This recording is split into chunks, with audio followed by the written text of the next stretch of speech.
Welcome to my channel friends, thanks for joining friends. आज का हमारा टॉपिक है रेबीज का वायरस अगर इंसान के अंदर मुंतकिल हो जाता है तो इस वक्त में कौन सा तरीका इलाज जो इस्तेमाल किया जाता है, या फिर लोगों का एक सवाल होता है कि आया ये क्योरेबल है या नहीं, यानी इसका इलाज मुमकिन है या नहीं। आज की वीडियो में आप इसके बारे में जान पाएंगे। इसके अलावा घर पर आप इसके लिए क्या कर सकते हैं, यानी कौन से टोटके कह लीजिए या फिर कौन सा तरीका जब आप घर पर इस्तेमाल कर सकते हैं इस जख्म को ज्यादा फैलने से रोकने के लिए।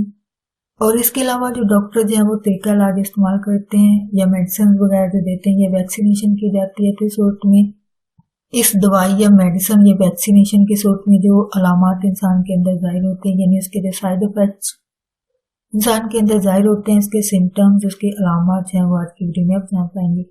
फ्रेंड्स, यहाँ पे रिक्वेस्ट करना चाहूंगी कि चैनल को सब्सक्राइब जरूर कीजिएगा। इसके लिए सब्सक्राइब बटन पर क्लिक कीजिएगा, सब बेल के आइकन पे भी जरूर क्लिक कीजिएगा।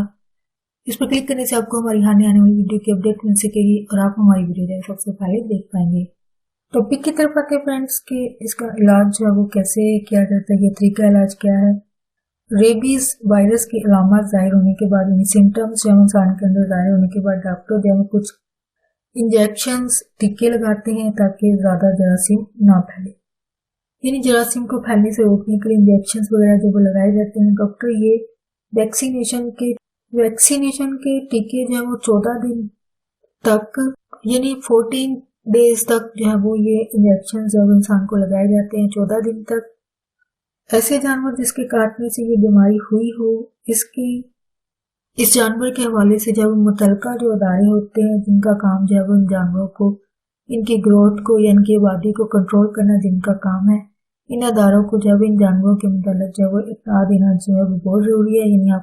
यानी आपको फौरन उस अदारे को जो है वो जानवर के हवाले से जो है वो, खास तौर पर ऐसा जानवर जिसकी वजह से ये रेबीज जो है इंसान के अंदर या किसी बच्चे के अंदर मुंतकिल हो गई है, तो इस सूरत में जो है आपको एक फौरी तौर पर इत्तला देने की जो है वो जरूरत होती है, ताकि अदारे के लोग जो है वो इस जानवर को जरूर चेक करें कि आया ये जानवर जो है वो रेबीज का शिकार है या नहीं। अगर वो जानवर जो है वो रेबीज से पाक होगा, यानी इस वायरस से अगर पाक होगा, फ्री होगा, तो आपको मजीद वैक्सीनेशन के टीके जो है वो लगवाने की जरूरत नहीं पड़ेगी।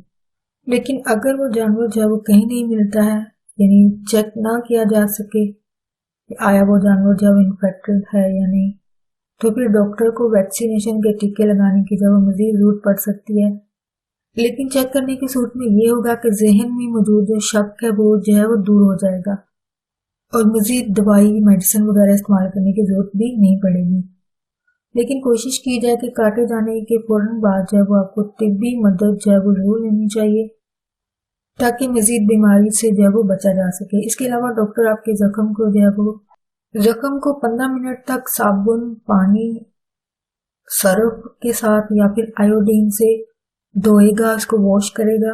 और आई थिंक अगर ऐसे लोगों को जिनके पास जो वो फौरी डॉक्टर के पास पहुंचने का जरिया नहीं होता या नहीं पहुंच पाते हैं, तो आई थिंक ये वाला तरीका जो है वो खुद भी लोग घरों पर इस्तेमाल कर सकते हैं, यानी साबुन से, पानी से, सर्फ से, डिटर्जेंट से, यानी और आयोडीन नमक है, इससे जो है जख्म को जो है वो धोया जाता है।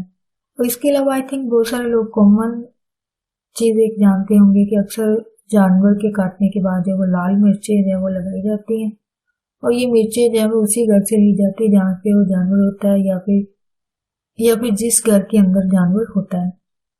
आप में से कितने लोग समझते हैं कि ये एक ऑथेंटिक तरीका है इस वायरस को या जख्म को जो है वो वायरस से बचाने के लिए और इस वायरस को मजीद फैलने से रोकने के लिए?